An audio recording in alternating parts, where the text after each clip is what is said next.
Sawadee-krap. Welcome to the Think Pink podcast. This is my little sub-project, which is Muay Thai Saved My Life. A few of you may have seen a couple of the previous episodes I did about this just on myself. This time it's the first time interviewing someone about how Muay Thai saved their life. If you haven't already, please subscribe. If you'd like, you can hit like on this video. If you can share it, comment, all that kind of stuff, get it out there. You never know how this kind of subject can help other people.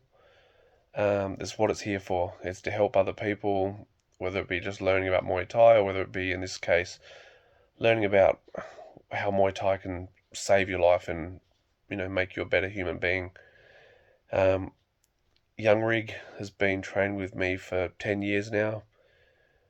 He went through a pretty rough stage, and one phone call from me one day just saved it. So I hope you'll enjoy this one.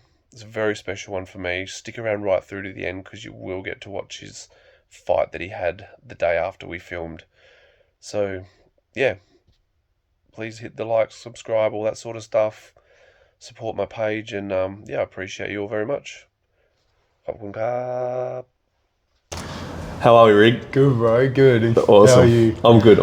So, we're in Thailand. Yes. This has been a long time coming. Bloody oath. So this is, obviously a little bit different to what my normal potties have been of late.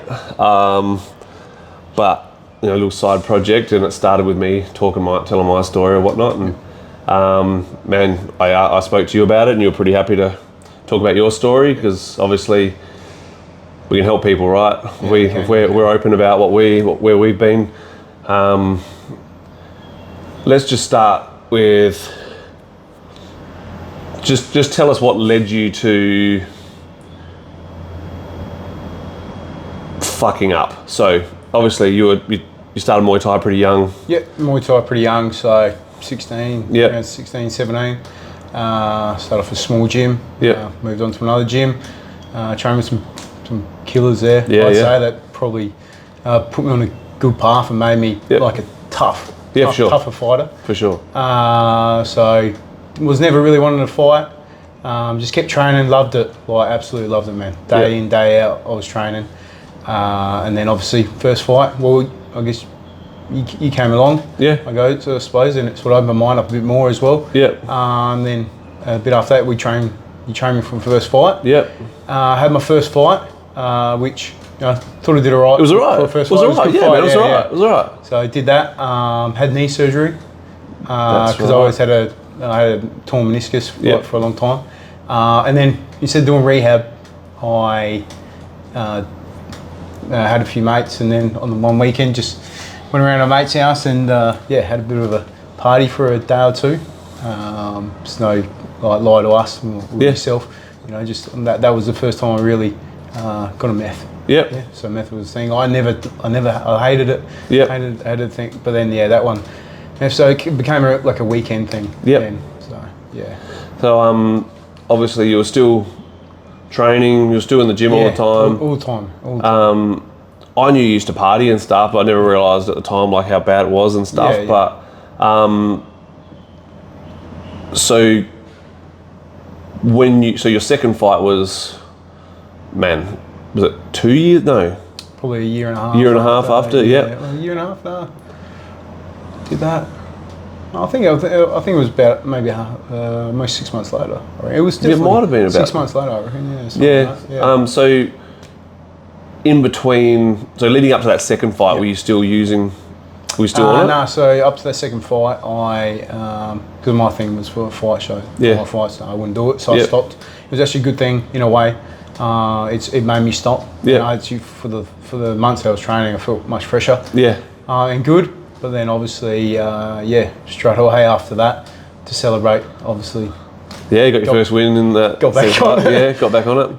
Man, but that's the kind of shit that addiction does, and you said you're a weekend user or whatever. I suppose we'll get into a little bit further about whether it went any further than that, but it's when you've got a crutch, man. It's like any excuse to fucking like celebrate by being a dickhead. Yeah, you know, yeah, celebrate exactly by hurting yourself. And that was me back then. It was always like a party thing. So it was like, that's how I used to celebrate, right? Yeah. Celebrate by having a party. Yeah, So, yeah. So, what was, you know, the darkest of that period, like of using, getting on it, smoking it, whatever? Yeah, so probably the darkest times were definitely when myself, I knew didn't want to do it no more. Yeah. But then I had no control over it. I just did it. But I knew I didn't want to do it, but I couldn't stop. And Yeah. then I'm thinking, fuck. Then you start thinking badly of yourself. Yeah, you start thinking, what the fuck's wrong with me? What Like, am I doing? Yeah, That was probably the hardest because want to stop, but then can't. But I knew I could, but then I just couldn't. If that sort of makes sense. So you come from a pretty good family, bro. Yeah, like great. Your grandfather was like, your grandfather to you was like my grandmother to me. Like 100%, bro, yeah. where our you know, we're the rarities, like our parents are still together. Yep. And like we're very similar as far as that sort of stuff went. I'm the guy who fucked up as well. Like, do you feel not just the fact that it was like just because your mates were partying, do you feel there was something, there was a reason? Do you feel that there was an escape of something, or do you, I guess when you look back, yeah, at the time you probably didn't realise? yeah, but I didn't realise, but I guess it was like I don't know, to people like something to do. yeah, I guess that was the thing for some reason. Like that was, and it never used to be for something to do, but then it just happened to be like for something to do in the end. Yeah. You know what I mean? Like we couldn't do it. We couldn't be around each other like mates and that. We couldn't be around each other without doing it. yeah. Which was we thought probably nothing of it at the time, but to me now it's like it was just silly. Yep. And how did you deal with it financially? Like, So financially it was just whatever it took. Yeah, whatever it took really. So I was obviously still working at the time. Yep. So it was like working and then doing that, and then obviously just real mates would chip in and do it. Make and it work. Make it work. You know what I mean? Yeah. So the first person who gave it to you, like, are they still a friend or? No, I obviously they were a good friend of me at the time. Yeah. But they're not they're, at the moment I wouldn't say they're a friend. Yep. But I know they're out there, and obviously they're doing okay. But cool. they're at the but they're not around in my life at the moment. So. Yeah, and that's, man, I talk about it a fair bit. Like, there's one guy that I'd fuck up, he'd fuck up, I'd fuck up. Like, we're just real toxic for each other, and we only just got back in contact. Oh man, like, I think it was around my 10-year anniversary, got in contact with him and checked in on how he was and stuff, and he's been like 11 years sober now, and I think, especially if someone still is using whatever your crutch was, like, man, it's such a dangerous fucking place to be, like, having those friends, like, because at the end of the day, man, real friends people who love you don't do that to you. Don't introduce you to that kind of shit. So was he already using it or whatever? Yeah, already using it. Yeah, so it was just like, here, try this, bro. Yeah, that's right. Yeah, which is, at the end of the day, when you're an addict, you make shit decisions. Yeah, that's right. When you're doing shit things, you make shit calls in life. And unfortunately, like, I can't say I have a total clear conscience on that, because I've done the fucking, being the guy who's introduced people to stuff, like, when you're making those shit choices, man, like, you make shitter choices. Yeah. And what do you feel that, like, obviously the period of time where you couldn't really control it anymore, it was just the thing you had to do. What made it dark? What, like, was it just the fact that you didn't want to be doing it but you were still doing it, or was it like other aspects of your life that you were having to Yeah, a bit of that, and also working at the time as well. It was like, and then the biggest one was I started not going to work because of it, and that was my big thing. Because you were doing an apprenticeship, right? Yeah, I was doing an apprenticeship. That's right. Yeah, and that was my big thing about it. Like, I always told myself, well, Dad, I don't go to work. And it's probably Dad, I'll stop, and then didn't go to work, didn't stop, and then I knew it was like, definitely getting out of here. And then, yeah. So let's move on to, like, obviously, like, you Did you finish your apprenticeship? I can't remember the time frame of how it went now. Yeah, so I finished my apprenticeship. And then you got let go. Yeah, that's right, straight afterwards. Straight that's right. after, and then for the following year, then I was just, no job. So I made all the money out, and then was just doing it every day. Yeah. Pretty much. Yeah. Until the time we had the phone call, Yeah, so every day for a year, making things work out, whatever it took. Sometimes that's like, for me, I remember one time, like, desperately needing money for drugs, selling drugs to do so, and then having this conscience where one dude asked me for some, and I was like, "Oh, what, you use it?" He goes, no, I just want to try it. I'm like, "Sorry, man, I can't be that guy." And then 5 minutes later, beat myself up that I'd turned down a deal that could have helped me get high, Like, fuck, man, like... Yeah, I heard that's good that you said that. Probably plenty of times that happened. Yeah, for sure. Right, like it's... You're trying to make shit work, like you're trying to get by, and addiction sucks, man. And at the end of the day, it's a fucking loser's game. Like, being an addict is being a loser, but you can only lose by being an addict. Yeah, that's right. There is no fucking win. No, that's right. I really feel deep down, if you want to get off it, you really can. Yeah. And then if you don't, you're just using it as an excuse. That's what I've always felt. The whole time I was on it, that's what I felt. Yeah. And man, you're one of those rarities that you're like 100 plus kilos while using. I went up when I was on there. Which instead is of going down. Like, obviously, like, because you're ADHD or some shit. It's like it was doing the opposite for you. Yeah, but what sort of money would you go through a week? Oh, easy. It was like a couple hundred easy. Yep. Yeah, a couple hundred. So obviously, days without sleep, all that sort of bullshit, and it was big. It was good. Like there was like 5 day stints there at some point. So it was pretty crazy. Yeah, and then obviously, did you have the fucking mental health shit that goes with that, where you're not sleeping, and you're depressed, and you're this and you're that, and it's, you start like wondering why, wigging out. Yeah, you know what I mean. Yeah, all that. But even just that wondering why you're even that person, like, why am I doing this shit? Yeah, like, which for me is always like the first time you ask that question to yourself should be the time that you start waking up. Like, what the fuck am I doing?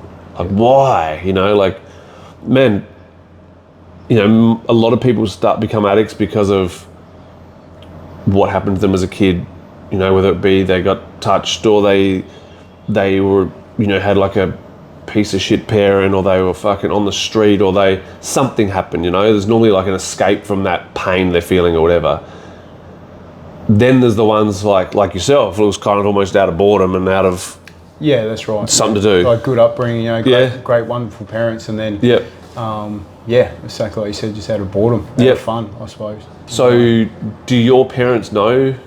I think they do. I sort of kept away from them a bit. Because I did sit down with my parents and told them everything at one point, and like, they didn't want to hear it. Yeah. I know 100% they didn't, but fuck, it felt good that they then knew. Yeah. I'm sure they did, but that part of my life, I feel like my parents never really went through any of that themselves. So I thought it'd be a bit more harder for them to see. So because that's the battle I had with mine as well. I knew I was going to get over it. Yeah. So I just didn't want to bring that on them. Yep. And if I did have an issue, my old boy, he's always been tough to me. It's a bloody good thing. Yeah. And in the end, I always thought it was a bad thing. I've seen it. And he was always on my case, when I lost my job. Yep. And that he was probably the hardest, and that's sort of another thing that kept pushing me to want to get off it.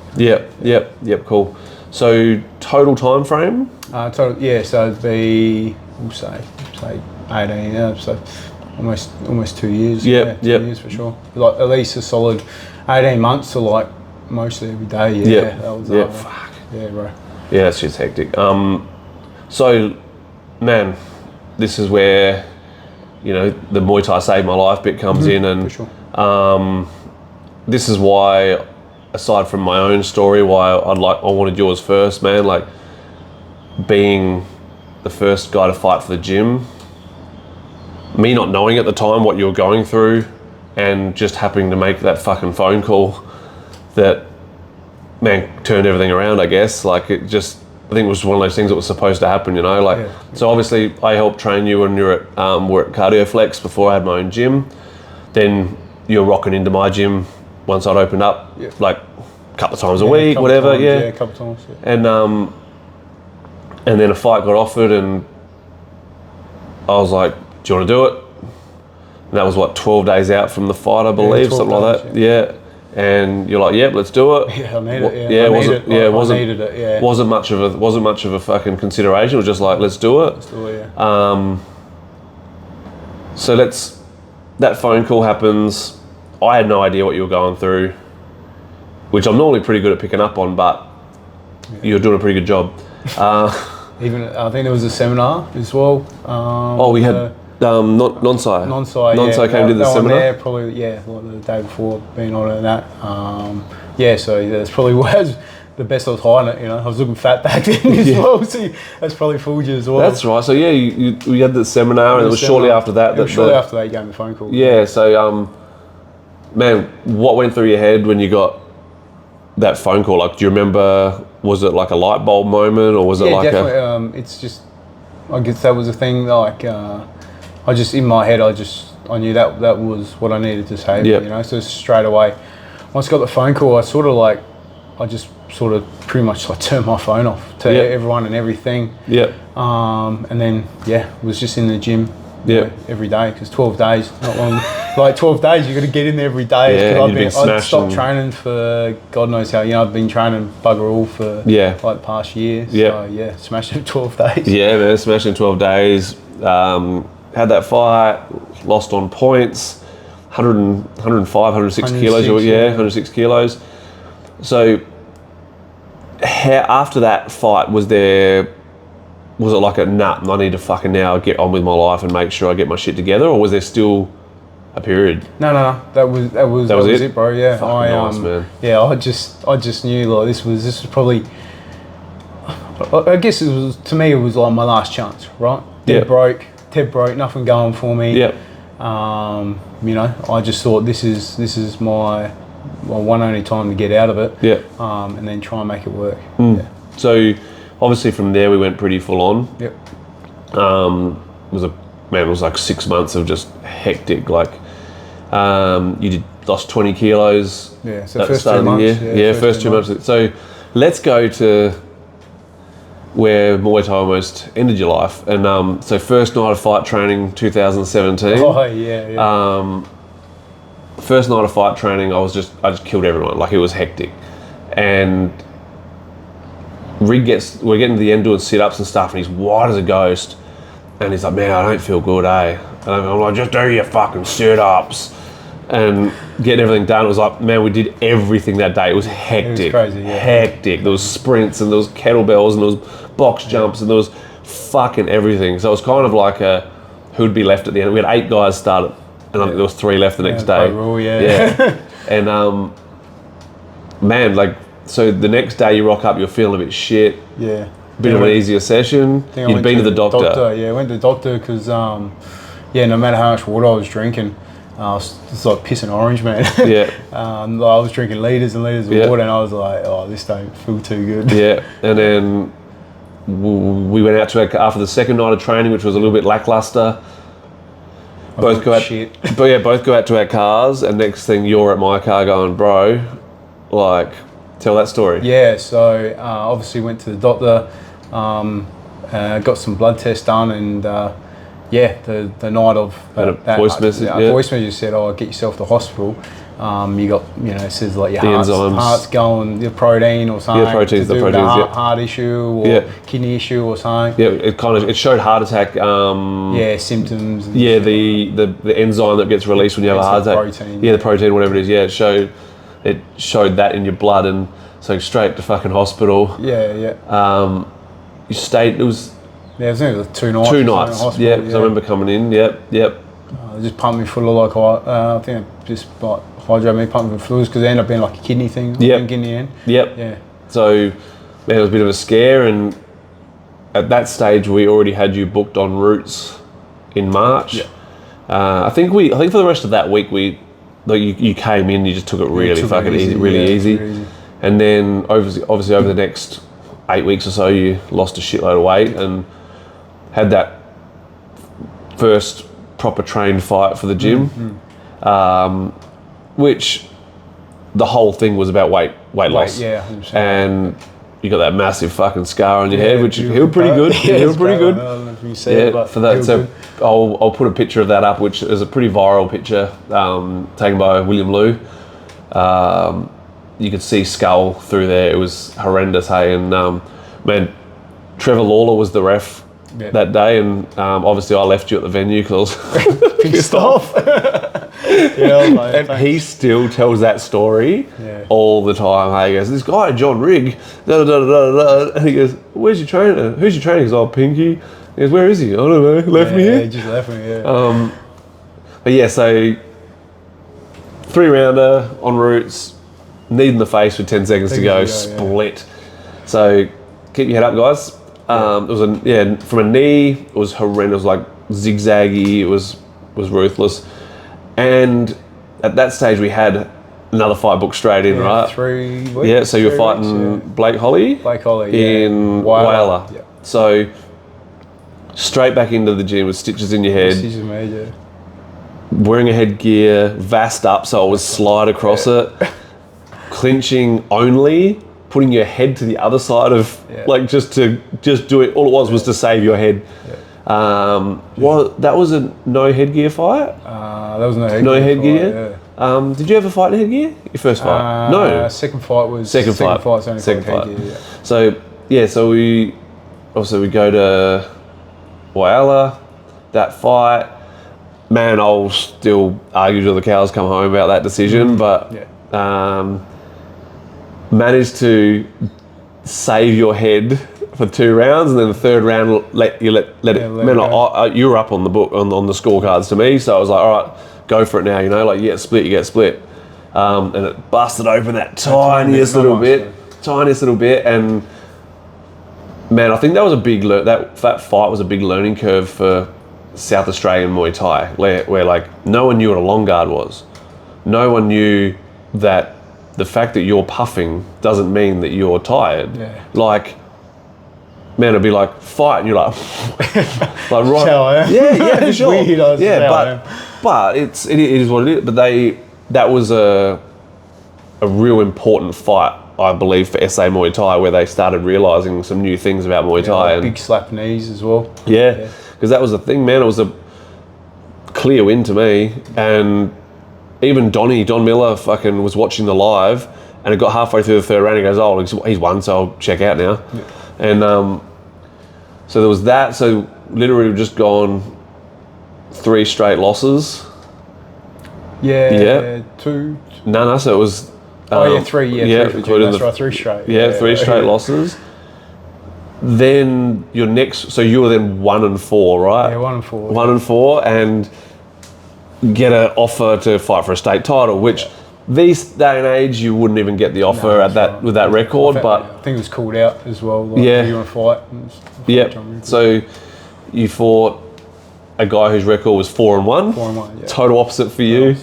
I want to hear you talk about that fight. Like for me, definitely for me as a trainer, it was one of those highlights for me. It was cool. Yeah. It was fucking cool, you know? Yeah, so even like the whole training for it. So it was the first time I really like told myself, like, I'm going to win this fight. Like, because I'm friends with Jackson. Like, we've always been friends. But I just zoned out for the whole training and said, I'm going to win. I think the week of the fight, like I was so in the game for it. And then I probably didn't tell you, but I got really crook.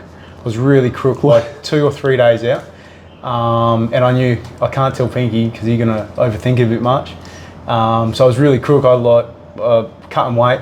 I dragged myself to go cut weight, and then lost all the weight. Did my weigh in, still felt absolute rubbish. I think it might have been glandular fever or something like that. But it was pretty bad. And then so did a weigh in. Had all my food, my water, rehydrate. That was actually the first time I really learnt to hydrate properly, right? Yeah. Lose 10 kilos overnight, we drink water, shit like that. And that I rehydrated pretty well. Still dead. Next morning, still like on my bed. I do remember you were crook on fight day. I was crook on fight day, and it was like all day I was just in bed. I was like, what the hell? This is gonna suck. And then my dad walks in, and he goes, "You gonna get the hell up? It's you got to fight." And I'm like, "Yeah, I'll get up." So got up. Dad drove me to the fight, and he said, "I'll see you later. I'll come back after." I'm all right. And then I walk in, still feeling like shit. But then I don't know what it was. It was adrenaline, bro. It was weird, bro. Adrenaline's medicine, bro. I seen the ring, and it's like it disappeared. Right, just like it was weird, man. It just disappeared. And I was like, fuck, this feels alright. I remember you did tell me that you felt like afterwards. Yeah, you told me you felt sick all day. Yeah, and then prepping for the fight, I was like, fuck, I feel really good. And then hit pads for a minute. And I know myself, like, I hit pads for 1 minute, and I was like, I feel fucking great. Like, this is going to be a great fight. And I was like, that's it, 1 minute of hitting pads. Who held for you, Matt? I think it was Matt or Troy. Troy. It was Troy, and he's like, keep going. I said, no. I'm gonna win this fight easy. I think as well at the weigh-in, I actually, as sick as I felt, I gave Jackson, because he's a cupcake kid, a cupcake, said, "I'm sorry, bro." And he's like, "What's this mean?" I said, "I'll fucking kill you." And he was like, "What? We're friends." And I'm like, "I'm gonna fucking kill you, right?" So that's the mindset I was putting, even though I put myself in that mindset. And let's go on to that then. How's like, I've said it before, even with like Jason as well, like when you have that, when you're training to win, man, it's a totally different feeling. Like I've actually got my hair standing on end right now talking about it. Like when you're training to win, man, you're almost unbeatable. Like there's usually only one person in the pair that's training to win. The other person is training to, hopefully win. Hopefully win, that's right. Yeah. Man, there's a lot to be said for wanting nothing more than to win.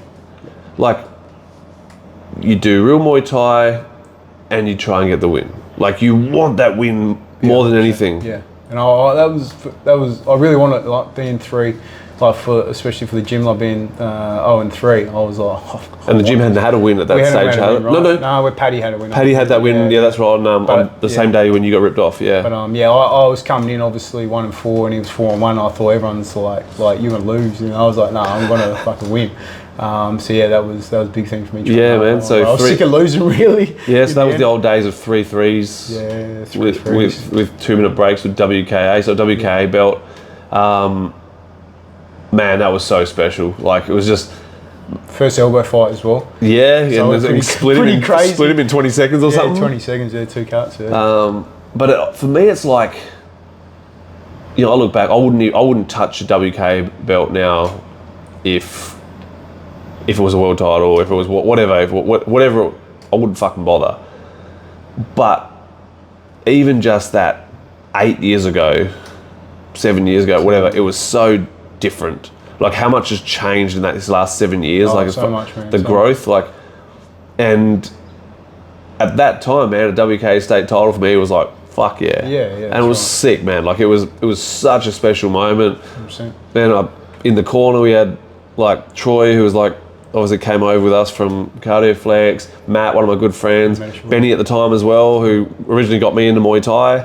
It was cool. And the first one, Nicole... And then Nicole was on that show as well. On that one? Sure, yeah. Or... Yeah, I think it was... Or was that the one where Paddy fought as well? I think it was... Or the second one, it was just Nicole? Second one was Nicole and Paddy, I think. Okay, yeah. And it was like... Yeah, man, there was something special about that fucking, like... Yeah, 100%. Obviously, it's the first belt in the gym as well. And you're the first guy to fight for the gym, all that sort of shit. Man, we get offered the rematch. And he's like, oh, that was too big for me, so we'll go to 83. We're like, okay. Yeah, we go for it. So let's do it again on the next show, the same promotion. Tell us about the lead up for that one then. Lead up, so same, pretty much same thing. I wanted to win, and just had the mindset in me now. Like, I wanted to go, sort of in my head as well. I wanted to go down weight, get another belt, a different weight as well. Yep. So there was that week out where the video came out from the last show. Yep. And I know Jackson thought he got ripped off, and I believe that was what the turning point. That video coming out was like he'd seen it and go, oh, I did lose that fight. Yeah, 100%. Like the only round he won was the last one. Yeah. And I think he rocked me with a huge elbow. And I was wobbling, I was hearing things. Yeah. But my hands were up and I was like walking forward, wobbling, and I could see in him, he was just like, go down. Yeah. So, yeah, I think I realised. Obviously, he pulled out of the second one, and Blake Holly, so rematch, jumped in on a week's notice. We've been training elbows for the whole 2 months, and then it's like no elbows. Yeah, so, obviously that's the hardest thing, a gym that's famous for, we'll take this fight, but it's got to be something. So for an 83 kilo belt, you had to go to 82 and no elbows. Man, it shouldn't matter whether you're the replacement or not. You should be fighting Muay Thai. But that fight was a hard one. Like, it was a hard one even for me as a trainer, I guess, because that weight cut was hell. Oh, yeah. And that extra kilo was fucked. Yeah, it still pushes you. Yeah. For sure. And you could see you hadn't recovered the next night. Like, you weren't normal. Because it was our main event as well. So I was like tired as hell. Yeah. Like first round was pretty average. Yeah. You got your normal slaps and slaps. I put the stool in. I sat on the stool. Yeah, bro. And gave him the instructions from the stall. But then you had two big rounds, man, and second state title, second two different weight divisions. Man, like, obviously you've had one more fight since then. Yeah. So while we're recording this is actually like one day before he has his first fight in 5 years. Yeah, so number 9 now. Yeah, number 9. Yeah, so he's jumping in Chiang Mai tomorrow night. Today is Sunday. So skip all that. You got through that. You had that second title. Yeah. Muay Thai helped you get your shit together. Yeah, that's right. Yeah. So then it was like, what was what'd you do from there? Like, from there, I sort of to the day now, I regret it a lot. I was dead broke, man. I was like broke as. I just wanted to sort of need to get things rolling again. I think I just wanted to get a job again, get money going again, and then I sort of went in and told you, I got this new job. I don't think I do it more. And when I think about it, that was probably my biggest regret because I was so fit. I could have kept going. And who cares if I lost or whatever? And we could have worked it out. We could have trained. We could have made it work. We could have made it work. But it was definitely hard for me as a trainer to hear that. Like, you coming and talking to me about it, cool. Yeah. You said it was cool, but then now, honestly, it probably when I was thinking about it, sort of like last year, I was like, fuck, I should have kept going. Like the reasons I did it probably wasn't worth. Probably wasn't worth it. Yeah, because at the end of the day, man, like, most people work a job and they still fucking train. Yeah, that's right. I was still being young and trying to get my shit together as well. Yeah. I just thought I couldn't do both. Yeah. But now, being in the position I am now, I realise you can do both. Yeah, you can. Yeah, and you can work it around it. If I just talked to you properly, we could have worked around it. Yeah, bro. Like we're doing now. Like you train with Clint early on some days when you got to go to Arvo shifts or night shifts or whatever, and you come in the gym a couple of days a week and you're pushing yourself hard in your own time. And obviously, man, I'm excited. I'm really excited for tomorrow. Like, 3 of you guys jumping on.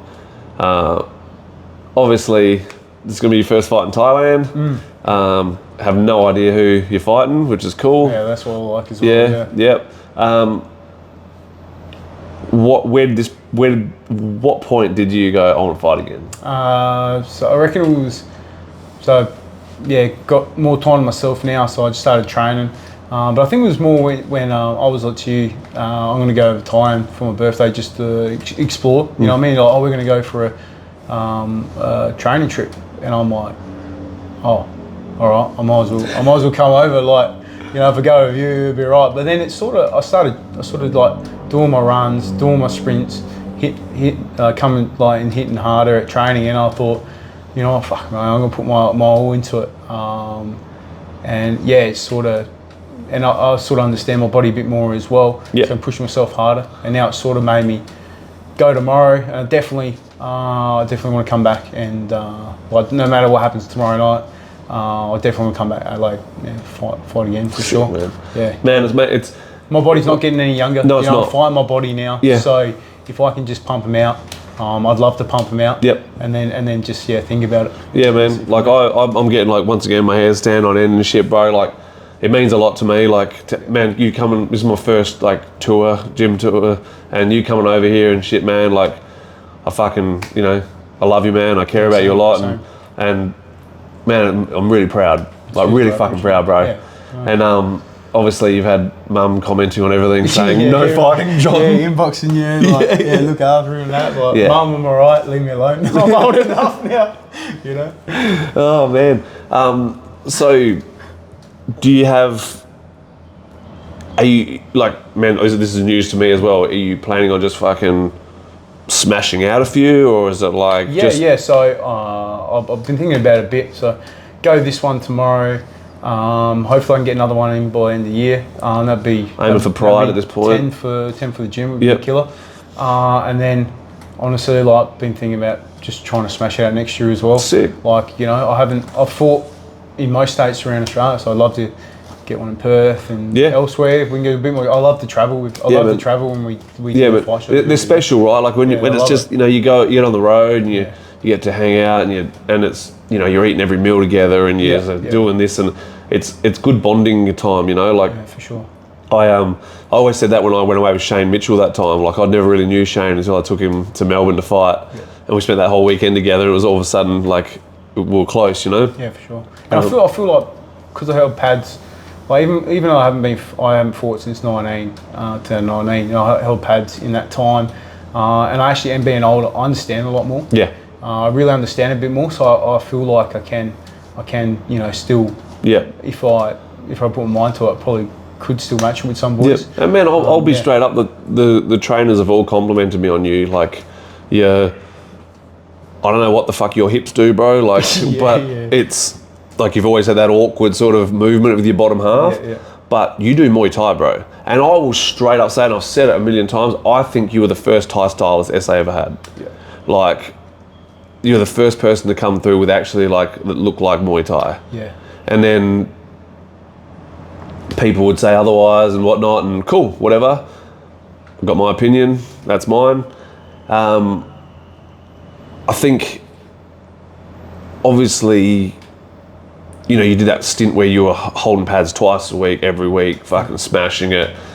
You learn so much holding pads, right? It's such a special thing. Like, I think as someone who is a fighter, I think going through a period of, I'm not fighting at the moment, holding for other people, you learn so much, because then you have to not only give that.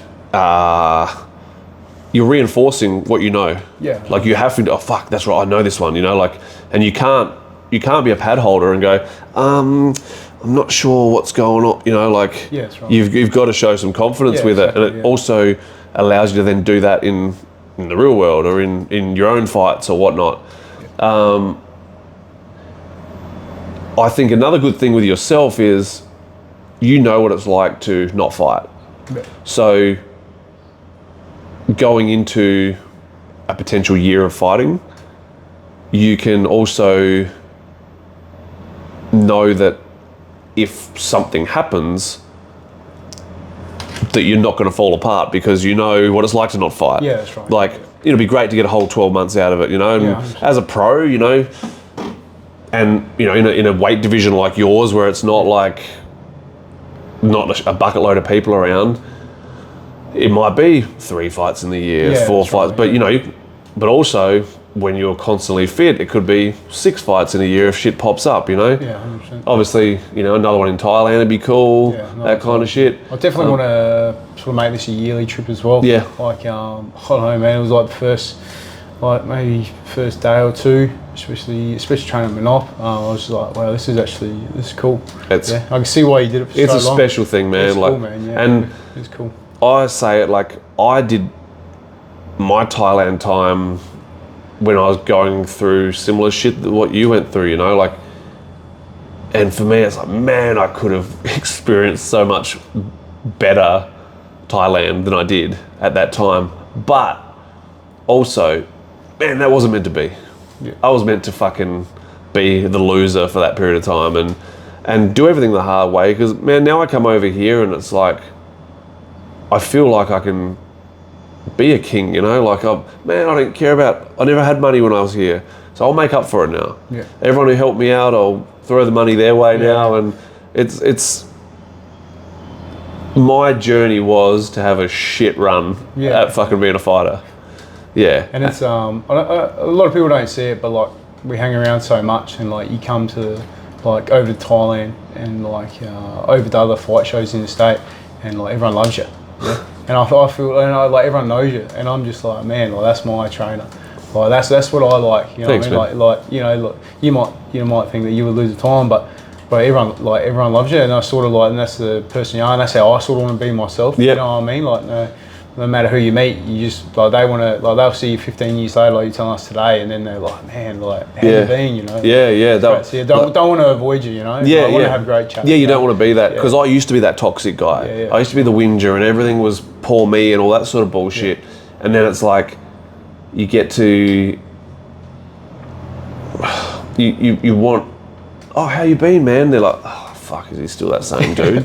You know, that's rough, man. Like, I didn't realise people thought that way of me. I didn't realise I was that much of a burden on people as well, you know.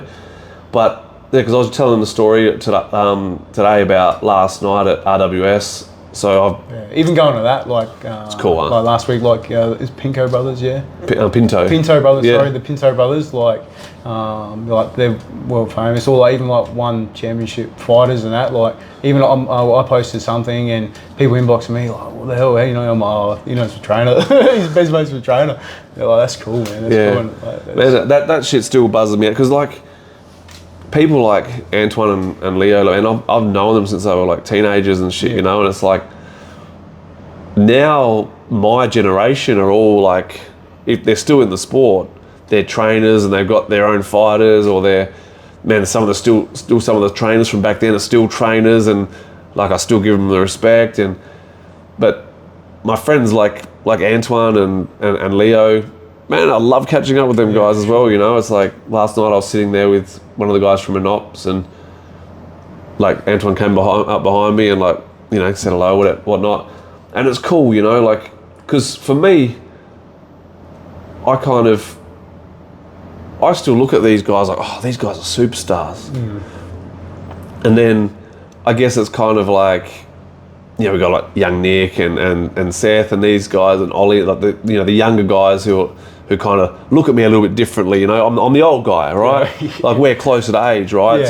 They go, oh man, he like knows everyone and stuff. So that way they're kind of looking at me as how I look at these other guys, but they're still my friends, you know. Yeah, sure. Let's talk about what you've thought of the Muay Thai over here so far. Like, all right, so your first training session was at Luk Sai Kong Din. Yep.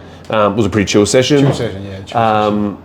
And then we went to RWS. So your thoughts on RWS? Yeah, that was like, I walked in there and I'm like, this is what $100 ticket should be for, you know, this was like a cool show. We were like ringside. The whole atmosphere was cool, man, and I've never seen anything like it. Yeah. And like, I was just lit up, like, it was cool. I'd probably never be able to get there, but if I was a fighter, especially now, like a younger fighter, that's what I'd be aiming for. Yeah, man. Right? Like, especially like with the lighter fight as well. Like, aim for that, because that is a cool show, man. Yeah, man. That is a real cool show. I still, like, I've been to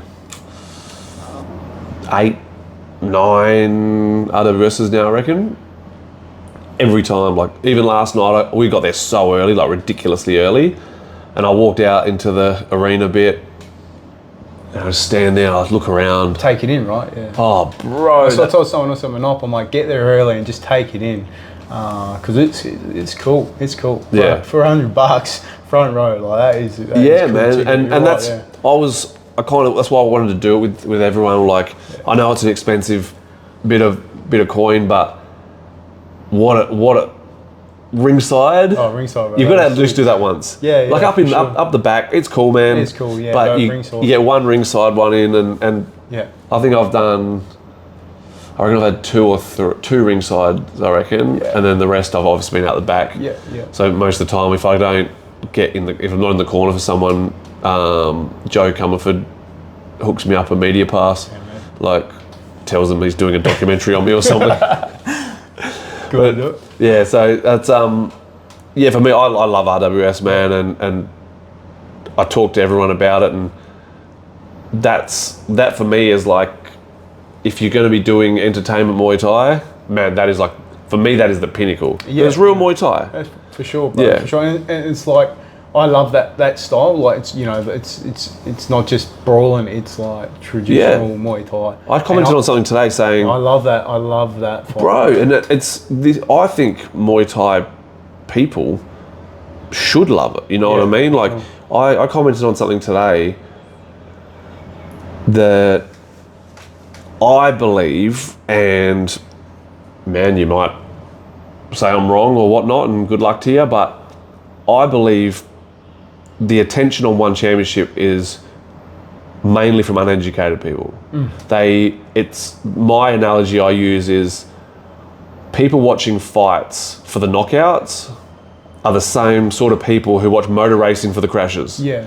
Like, educated people want to see a 57 lap of a race, like 57 lap race of them overtaking it. For sure. That's what they want to see. Yeah, for sure. Educated Muay Thai people, man, you get excited when there's a knockout, but you want to see that playing that chess match. Yep. Man, someone's down 2 rounds. They got 3 rounds to go, and it's like, can they pull it back? And then they do, and whatnot. You know, like, it's cool. It's cool, man. Man. And this is where I think, you know, I'm pretty vocal about my dislike for one championship. Man, you go to one championship, it's like, it's going to be a knockout. Oh, it wasn't. Like, the surprise is if there's not a knockout. Yeah. Like, people are paying horrendous money for tickets, and 10 fights are over and done with in like fuck all time, because people are too busy getting slept. Yeah. And there's obviously the injuries that come with the small gloves, all that sort of stuff. And, you know, obviously you've been to RWS now, you've watched RWS. Did you watch last night's? Watched bits and pieces, because we went out and watched a few local fight shows here. Yeah. Oh, you went out? We went out. Did you go to the outdoor one? Nah, no. Oh, you went to one of the stadiums? One of the stadiums. Oh, spewing, because like my mate Jake was fighting. And I think we tried to find that one, actually, we couldn't find it. I was okay. Yeah, actually, we were asking around, and like, no, everyone's like, where's this? Oh, really? Yeah, so not sure. It was out. It was like an outdoors show, but I was trying to find it. Yeah, because he trains with. I think I trains with Ned Tucker. Yeah, they're at the same gym. So what do you think of this? What did you think of the Muay Thai? Yeah. Which stadium did you go to? So Taipei. Taipei. That's where I had my final fight. That's where I had my last ever fight. Cool. Yeah. So we just went there because we were trying to find the outdoor show, open shot, and then it was getting like 9 o'clock. So we just go there. So and it's cheap tickets and stuff. Cheap, so we went in there. It was real light. It was light fighters as well, but they were going at it, man. Yeah, and that was pretty cool. Like the whole atmosphere as well. Yeah. So that used to be all girly bars around the outside. Oh yeah. So it used to be like lady bars, and you watch Muay Thai. So that's where where you're fighting tomorrow is what that is now. Yeah. It's like you got to walk through this. You got to walk through this run of like girly bars, and then there's girly bars the whole way around. Like you're warming up, you're doing shadow boxing in a girly bar and shit. Hopefully, Seth don't get too distracted. Oh Jesus! he'll just be looking at the lights. Yeah. So like that. Oh man. That's a different story. Yeah. That guy's different podcast altogether. He'll be on here one day, I reckon. We've got to get some experience in him, and man, let's talk some other stuff like Thailand stuff. So you've obviously been mainly a Muay Thai trip, training, morning, afternoon. Have you had any sessions off? No sessions, no. No, sweet. Are you the only one who hasn't had one? You and myself and Murphy. Yeah, you and Murphy, The two older guys. Yeah, pushed it. Like my car was burning every run, but still pushing it, enjoying it. Like even the morning, like the techniques, I'm just like... But it's mind-blowing, it's mind-blowing, man. Like, so how they make it so simple, and like they're great teachers at Manop, right? Yep. So like you do one little thing, and they can pick up on it straight away, and they show you, and you're like, well, all you gotta do is step longer this way, and the person goes further or higher. You know, easier to take them down. You know, drag the leg, pull your arm up like this, and they pull down easy, and just do these little moves, and they see it. And they're great teachers. Have you had a main pad holder? Who's had? So I've been with bit of everyone. Yep. Yeah. Cool. So. Yeah. Sweet. And they're all different in their own way. Which Yeah, is for sure. Good.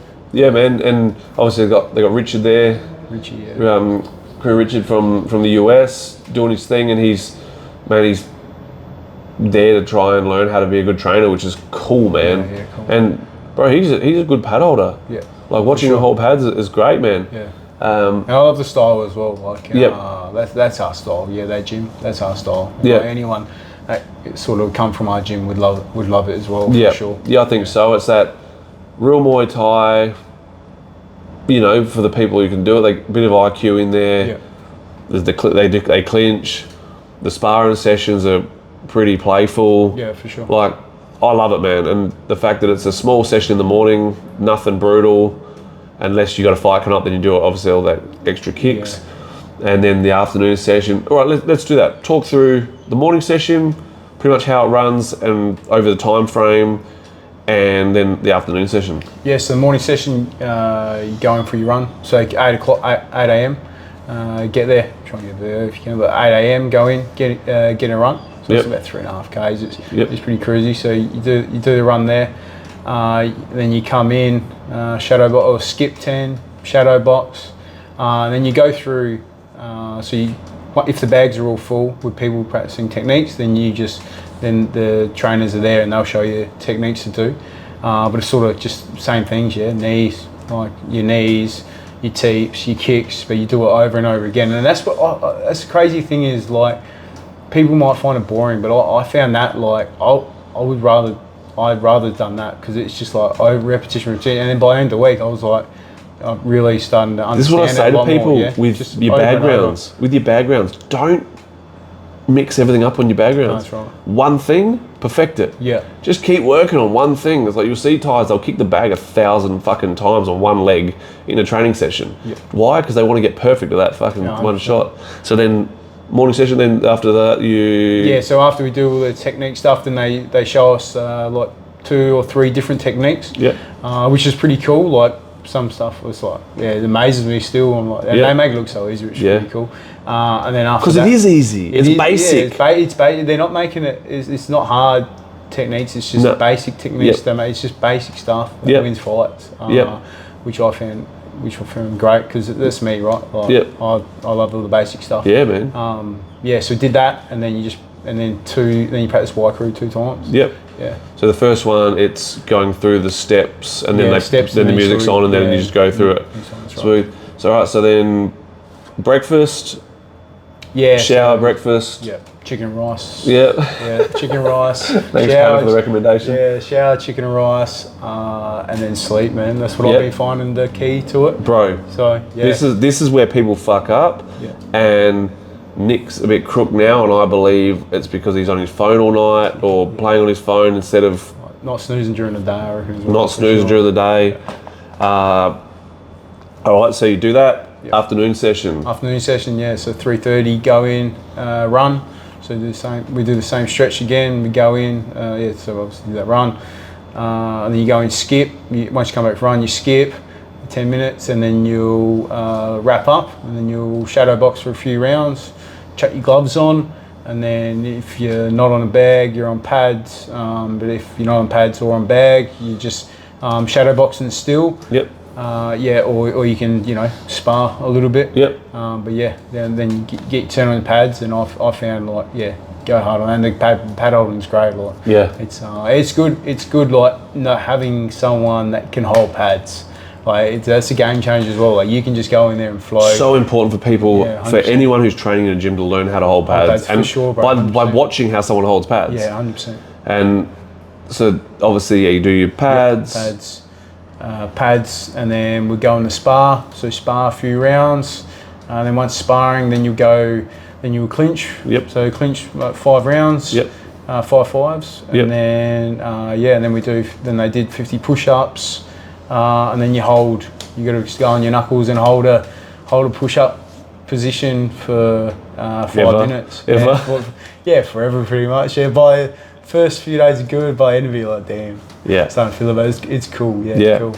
And this is, Manop is such a special man. Like, Thais struggle to stray away from just the same regimented shit. And man, like myself, people are scared to let Manop know this or let Manop know that, and you can have a day off. You can have whatever session off you want, whenever.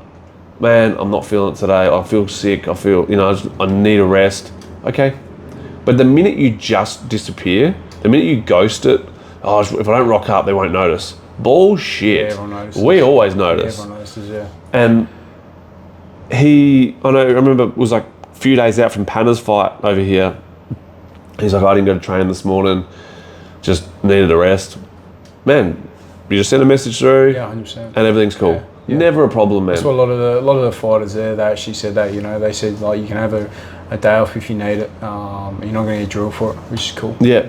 As long as they know. Your body needs it, always your body needs it. Yeah, for sure, man. So and someone who knows themselves well enough should know when their body needs rest as well. It's a really important thing to learn. Like, more is more isn't really a thing. That's right, yeah. So I'm trying to say to people now, like, just tell me what's going on.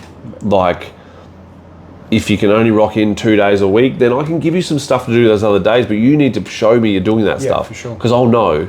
Yeah. I always know. And days off are fine. Fucking, if you're an amateur, train 3 days a week. I don't care. Like, make shit work. Yeah, for sure. Because if it's something you're interested in doing, man, like, you said it yourself, like, you regretted like stopping, you know? Like, for sure, man. Like, I regretted stopping for sure. It's because like you're so fit, and like if you're fit, the fighting's easy, right? Yeah. The fights roll around, and then training's easy. But then once you get out of it, damn, it's hard to come back. Let's talk about that then. Yeah. So another one. We were 2 years out of the ring, and there was a show that I was sponsoring. I was having trouble. They were having trouble with matchups, and I was like, bro, want to fight? I was like, yep, let's do it. Yeah, so 3 weeks out, hadn't really fucking trained at all. Bugger all, man, bugger all. Yeah, and so 3 weeks of smashing it. Had your first 5-rounder? First 5-rounder, 5-2s. Yeah, 5-2s. Against tough dudes, Sean Gary. Yeah, man. He just comes at you. He's a good boy too. It sucks. yeah. It sucks. Yeah. So that was obviously, man, they get the gas tank.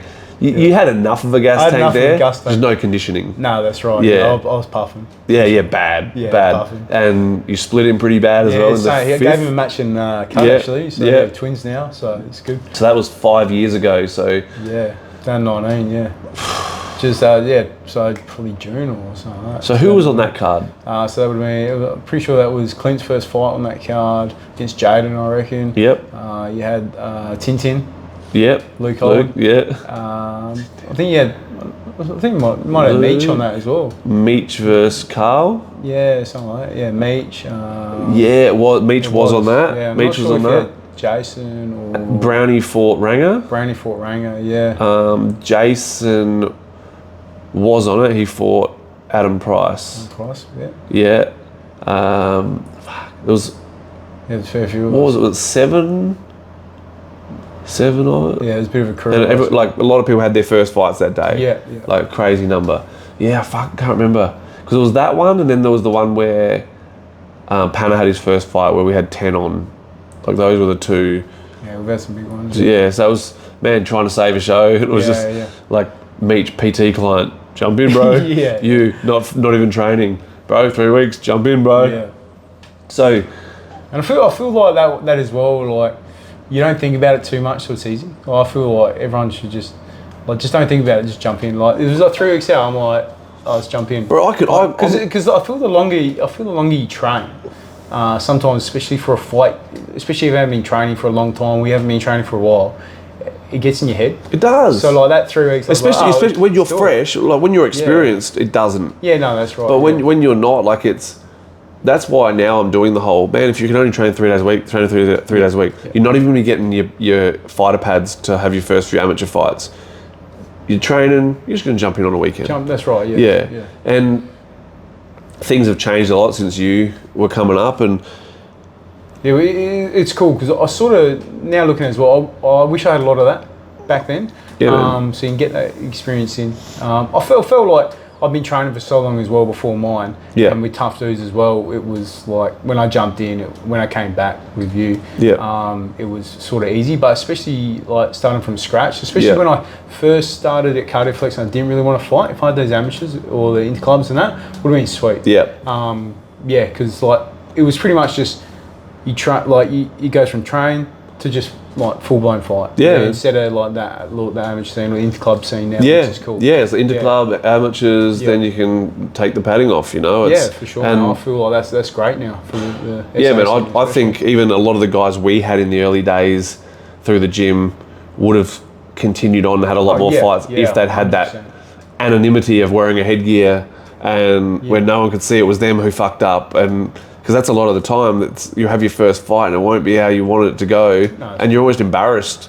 But when there's anonymity because you look the same as every other person out there, man, it's easy. Yeah, like, there's probably another thing I found as well. Like, for me, I never, as a fighter, I never worried about anyone else. It was just for me. Yep. That's probably helped me along the way because I never felt about being embarrassed if I lost. Yep. Which I think is a big thing as well. Like if you do it for you, that's all. 100%, really man. 100%. Like, I think the first few times, like my state title fight, like we sold bugger all tickets, bro, because it's like, you know, I sort of was doing it for myself, and I was never sort of like, hey, come on, fight, come this, come that. I feel like doing it for yourself is the big key. Yeah, for sure. And while we're talking about that, we'll get onto it. Like, so doing it for yourself is so important, like 100%. The most important, because you're the person you need to impress the most. Yeah, for sure. Being also knowing how to be professional enough to sell tickets. Yeah. This is like that whole, it's almost like you've got to act like you give a fuck. Like you've got to act like it's bigger than what it is. Yeah. So that, and that's probably what's changed the most over this last 7 years, is the fact now that, man, it's what are you bringing to the table? Because why am I going to put you on when I'm going to put old mate on? Yeah. So it's, what are you doing with your social media? How much are you pumping this thing? You know, you get your first fight through on a promotion and, the pay-per-views jumped up a little bit for this one, or there was a few more ticket sales, or man, the crowd was loud for this, like John Rigg guy, you know, that kind of thing, and people start noticing it, and obviously people struggle to support, especially the amateurs, because the fights are so often. It's like, how often are you going to go to a show? Whereas as a pro, you can still keep your friends. Yeah. And they come, it's a little bit more flashy, so they get to have a bit more of a good time. Yeah, for sure. Yeah, man. Man, I don't think we need to go much further unless there's something else you want to talk about. We'll probably talk all day. But, yeah, man. We can, you know, there's no reason why we can't do it again, you know. And, for sure. As I said, man, like, I fucking love you and I'm so proud of you. Yeah, you too. Like, what you've grown into, especially over this last 8 years since, man, it'll be 8 years in a few months, right, that you had your first fight for the gym. You had the first fight for the gym. And, man, you were nothing like that same guy. Like, you're a good dude, man. And I really appreciate you. I do appreciate everything you've done with me, because, you know, especially when my grandpa died, like, you were there, you know, and the gym was there. And that was my oasis as well, and got away from it.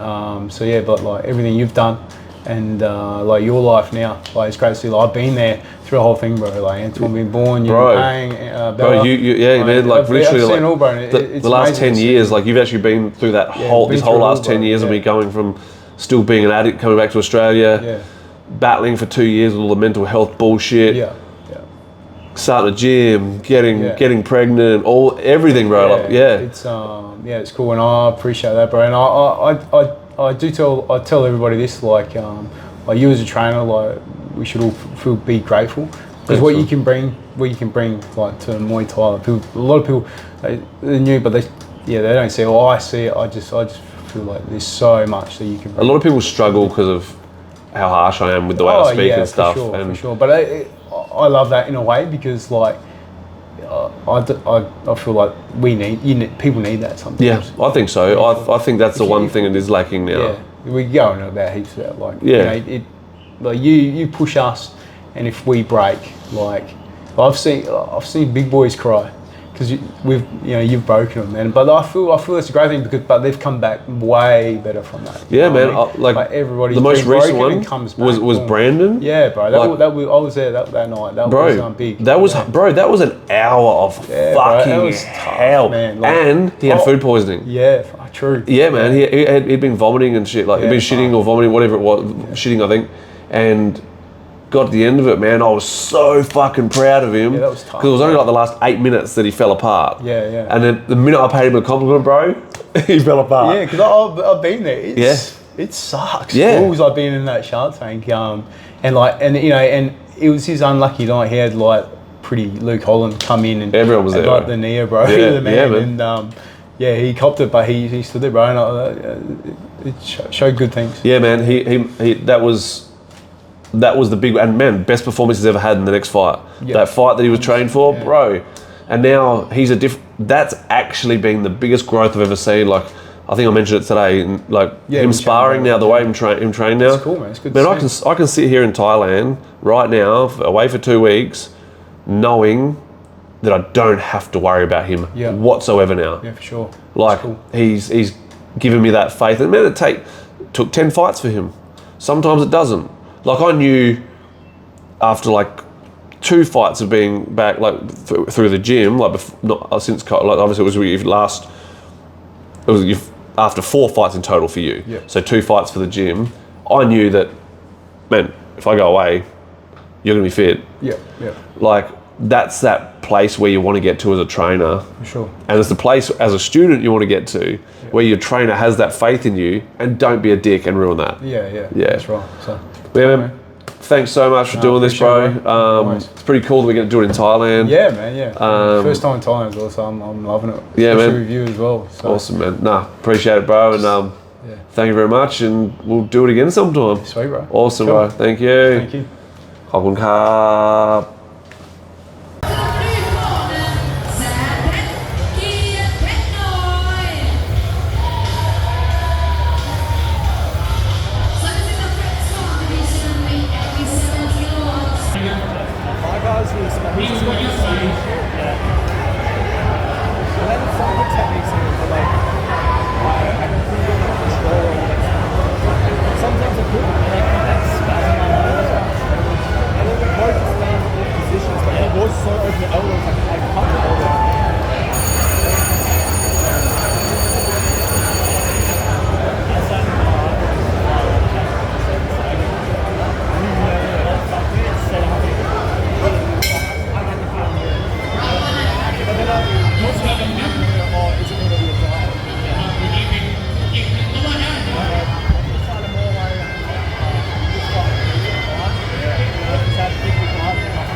You know what I mean? The flying over.